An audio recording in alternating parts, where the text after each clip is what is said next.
aqui nos bastidores, né? Primeiro, você perguntou essa última pergunta para o Renato Augusto. Isso, essa última pergunta para o Renato Augusto porque assim, me chama a atenção, o Renato Augusto já é um ídolo, ele está mais perto do final da carreira do que do começo.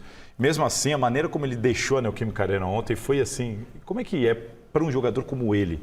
Não é um garoto, não está começando agora, isso não é novidade para ele. Mas fazer mesmo esse assim, gol, de que né? maneira isso toca ele? E o Renato se declarou. Ele se emociona, a Jo, que é a assessora do Corinthians, está ao lado, chora durante a resposta. Claro que não dá para ver ela na imagem, mas ela começa a chorar durante a resposta. E ele fala, tem que aproveitar cada minuto, eu não sei até quando eu vou ter essa oportunidade. Esse campo para mim é mágico, eu amo esse lugar. E ele é incrível, ele é uma pessoa incrível é sensacional, também, né? Foi realmente uma resposta sensacional. Problema para quem tiver que decidir se vai renovar ou não com ele em dezembro, né, Marcelo? Renato Augusto, você falou muito bem. Renato Augusto. Muito bem. E, Basés, a gente estava comentando aqui sobre a atitude do Luciano, que fez o gol, mas também deu aquela voadora na bandeirinha. Não na bandeirinha, na bandeira do escanteio ali, né? Isso. Sim. E aí? Não, eu acho que assim, o Luciano ele entra em campo pendurado, então ele já sabe que qualquer atitude que fuja do convencional, ele corre o risco de perder o segundo jogo da semifinal contra o Corinthians. E ele é um dos principais jogadores do elenco tricolor, né? Agora, por outro lado, eu acho um absurdo a gente condenar a comemoração de um jogador de futebol que, assim, o gol é o principal momento do futebol. Se o jogador que consegue fazer o gol não puder comemorar, mas ele foi lá na frente da torcida do Corinthians, provocou a torcida, mas só tinha torcedor do Corinthians no estádio. Ele chutou. Isso não pode ser um argumento. Mas ele chutou. Só tinha torcedor do Corinthians no estádio, mas o estádio não se restringe a grudar na arquibancada cara a cara com o torcedor. Vou dar um exemplo. Ele poderia ter corrido no banco de reservas do São Paulo, concorda comigo? Mas ele pode fazer isso, ele não faltou com respeito. Se ele comemorou falta com respeito é relativo. Se ele comemorou... O Renato Augusto e o Cássio acham que ele faltou com respeito. Eu preciso desenvolver meu raciocínio. Mas ele falta de respeito é relativo. Você falou, eu não te interrompi, então deixa eu falar. O Luciano comemorar efusivamente na frente da torcida do Corinthians não é desrespeito. O Luciano chutar a bandeira do escanteio também não acho desrespeito. O Luciano quantas vezes chutou a bandeirinha de escanteio do estádio do Morumbi que carrega o logotipo do São Paulo?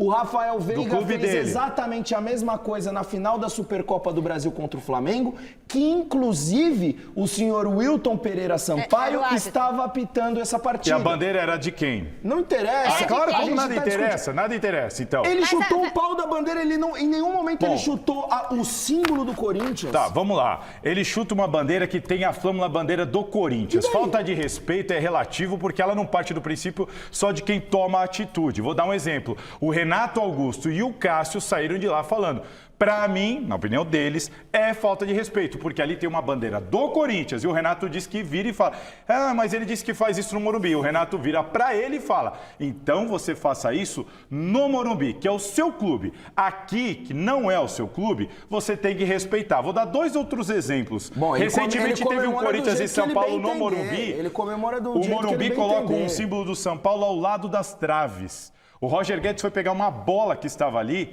e ele pula para desviar por respeito ao brasão do São Paulo. Ninguém pisou no brasão do Corinthians.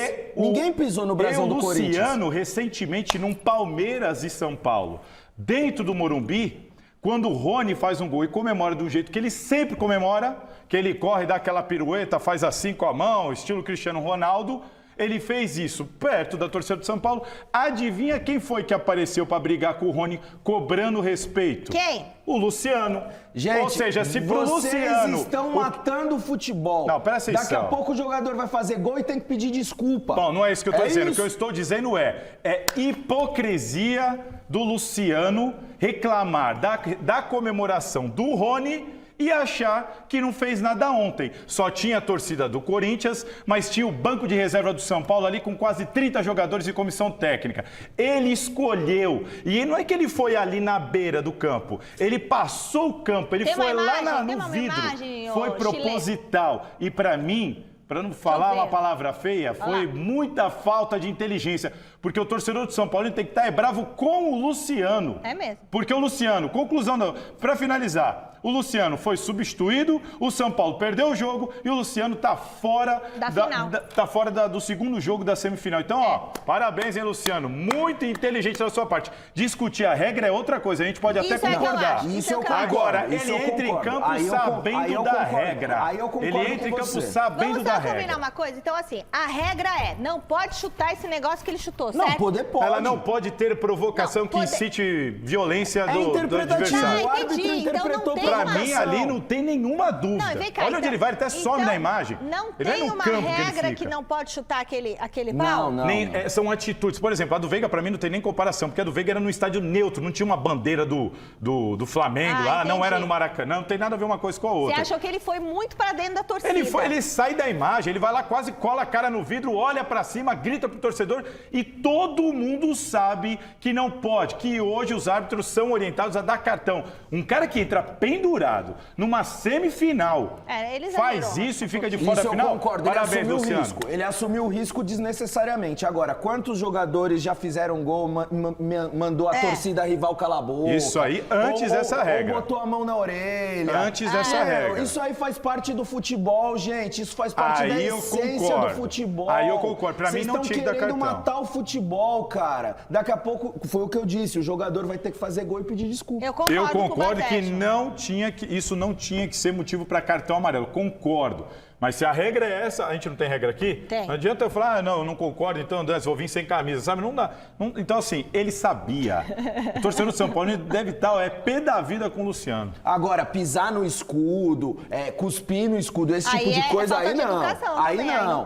Mas isso aí, cara, desculpa, isso aí não pode ser passível de tomar cartão amarelo. O Luciano foi campeão brasileiro com a camisa do Corinthians. Não pode ser passível. Bom, seguinte, youtube.com/Gazeta Esportiva é o nosso YouTube, mas fica ligadinho na televisão também. Quero mandar beijo. Tem superchat. Tô chique. José Kuroda. Um beijo pro José Kuroda e um beijo pro filho dele, que é o Vinícius. Vinícius, um beijo da tia Mi. Seguinte, geralmente a entrevista coletiva dos treinadores depois dos jogos começa com uma análise da partida. Eu disse geralmente. Põe na tela, Julinho. Mas, cara, toda vez que eu chegar aqui eu tenho que fazer análise do jogo? Será que não tem os analistas do jogo que falam para vocês e vocês viram o que aconteceu no jogo? Aí eu vou ter que falar isso e aquilo para ficar igual num pau de sebo. Eu venho aqui na entrevista, fico igual um pau de sebo, sobe, desce para minhas respostas. Não, a análise do jogo tá aí para vocês analisarem, criticar, elogiar, fazer aquilo que vocês acham que tem que fazer, cara.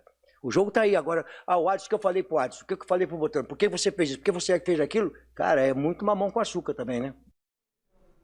Muito bem. E aí, o que vocês acharam? Vocês já estavam discutindo aqui. Eu vou acrescentar uma informação aqui sobre isso, porque a gente, na hora lá, ficou surpreso com essa resposta do Vanderlei Luxemburgo. Eu fui entender o que estava acontecendo, conversei com algumas pessoas do clube. O que me passaram é o seguinte: o Luxemburgo entende que quando ele faz aquela análise do jogo logo no início da coletiva, que é comum com todos os técnicos do planeta Terra, ele entende o seguinte, que as perguntas seguintes da coletiva são em cima da resposta dele.